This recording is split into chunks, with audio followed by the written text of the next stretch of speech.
And I think one of the things that's really interesting about humans, in fact, I think it may be the most important thing about this book, and you asked about myths earlier, the most important myth, I think, by far, is this idea that as you get older, it's normal to be less active. And that is just not true.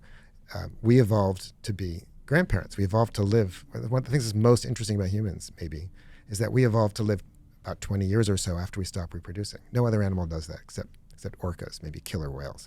But with the exception of killer whales, humans have this really weird life history. We evolved to be grandparents.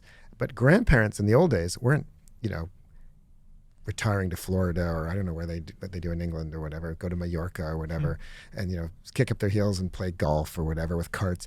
Grandparents in the olden days, right, or in many cultures still today, are working, right? They're working in the fields, they're hunting, they're gathering, they're getting food for their children and their grandchildren, they're helping with childcare.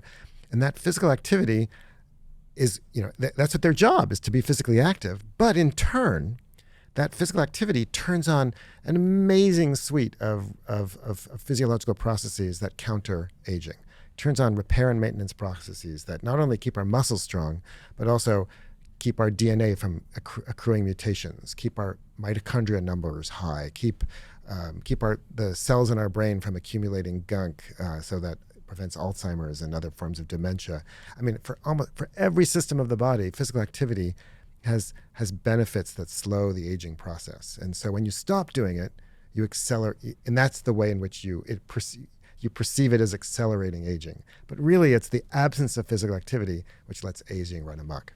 In your first book in 2013, The Story of the Human Body, in chapter 12, you said, you used this phrase, use it or lose it, basically.